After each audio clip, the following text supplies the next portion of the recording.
నమస్తే food lovers, Kerala నుంచి తెలుగు టేస్ట్తో మళ్ళీ వచ్చేసా. లంచ్ బాక్స్లోకి సింపుల్గా కొత్తగా చేయాలి అన్న సడన్గా వచ్చిన గెస్ట్లకు రిచ్గా కనిపించే స్పెషల్ రైస్ ఏదన్నా చేయాలి అనుకుంటున్నారా? అయితే ఈ వీడియో మీకోసమే. తక్కువ ఇంగ్రీడియంట్స్తో సింపుల్ ప్రాసెస్తో చేసే ఈ మష్రూమ్ బిర్యానీ ఎలా చేయాలో చూసే ముందు వీడియోని లైక్ చేసి సబ్స్క్రైబ్ చేసుకోండి. ఇంకా లేట్ లేకుండా వీడియోలోకి వెళ్ళిపోదాము.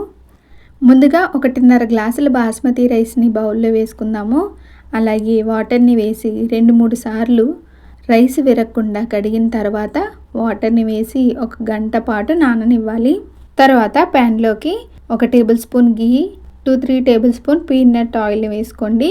పీనట్ ఆయిల్ లేకపోతే కనుక నార్మల్ ఆయిల్ కూడా వేసుకోవచ్చు.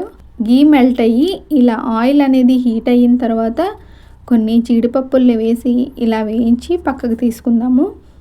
ఇదే ఆయిల్లోకి 2 మీడియం సైజ్ ఆనియన్స్ని ఇలా సన్నగా కట్ చేసి వేసి బ్రౌన్ కలర్ వచ్చేలా వేయించుకోవాలి. మధ్య మధ్యలో ఇలా మూతను పెట్టి కలుపుకుంటే కనుక ఫాస్ట్గా వేగిపోతాయి. చూడండి, ఇలా ఆనియన్స్ బ్రౌన్ కలర్లోకి వచ్చాక కొద్దిగా బ్రౌన్ ఆనియన్స్ని ఒక ప్లేట్లోకి తీసుకుందాము.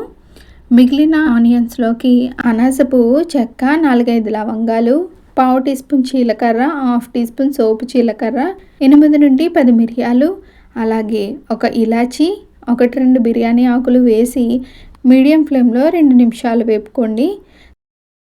తర్వాత 4-5 పచ్చిమిర్చి, 2 కట్ చేసిన టమాటీని, అలాగే ఇక్కడ నేను 400 గ్రాముల మష్రూమ్స్ని తీసుకున్నాను.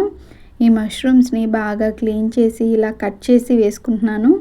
అలాగే కొద్దిగా సాల్ట్ని వేసి టమాటీ మగ్గే వరకు మీడియం ఫ్లేమ్లో మూతను పెట్టి ఫ్రై చేసుకోవాలి. ఈరోజు మలయాళం వర్డ్ పచ్చకర్రీ. పచ్చకర్రీ అంటే కాయగూరలు అనే అర్థం. టమాటీ ఇలా మగ్గిన తర్వాత 1/2 teaspoon garam masala, 1/2 teaspoon ధనియాల పొడి, కొద్దిగా పుదీనా, కొద్దిగా కొత్తిమీరను వేసి 4 నిమిషాల పాటు కలుపుతూ ఫ్రై చేయండి. నేను ఇక్కడ 1.5 గ్లాసుల రైస్ని తీసుకున్నాను కదా, అందుకే 3 గ్లాసుల వరకు వాటర్ని వేస్తున్నాను. అలాగే 1 చెక్క నిమ్మరసం వేసి అంతా ఒకసారి కలిపి సాల్ట్ చెక్ చేసుకోండి. తర్వాత గంట పాటు నానబెట్టిన బాస్మతి రైస్ని వేసి రైస్ విరగకుండా గరిటెతో నెమ్మదిగా కలుపుకోవాలి. ఇలా రైస్ వేసేటప్పుడు కానీ కలిపేటప్పుడు కానీ నెమ్మదిగా వేసుకొని కలుపుకుంటే కనుక రైస్ ఉడికిన తర్వాత సన్నగా పొడుగుగా వస్తుంది. ఇప్పుడు మూతను పెట్టేసి 3 నిమిషాలు హై ఫ్లేమ్లో ఉడకనివ్వండి. 3 నిమిషాల తర్వాత మూతను తీసి ఒకసారి అంతా మెల్లగా కలిపి లో ఫ్లేమ్లో మళ్ళీ 5 నుండి 6 నిమిషాలు ఉడకనిస్తే చూడండి, ఇలా రైస్ 70 to 80% ఉడికి కొద్దిగా చెమ్మచెమ్మగా ఉంటుంది.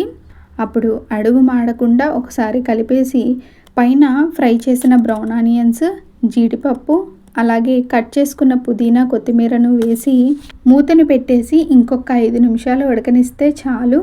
మష్రూమ్ బిర్యానీ రెడీ అయిపోయింది. ఈ మష్రూమ్ బిర్యానీ ఒక్కసారి ట్రై చేస్తే మళ్ళీ మళ్ళీ ఇదే చేయాలి అనిపించే అంత సింపుల్గా అండ్ టేస్టీగా ఉంటుంది. రైస్ చూడండి ఎంత పొడి పొడిగా వచ్చిందో. ఈ వీడియో నచ్చితే లైక్ చేసి సబ్స్క్రైబ్ చేసుకోవడం మర్చిపోవద్దు. ఇలాంటి మరెన్నో ఇంట్రెస్టింగ్ రెసిపీస్తో మీ ముందుకు వస్తాను. Thank you for watching.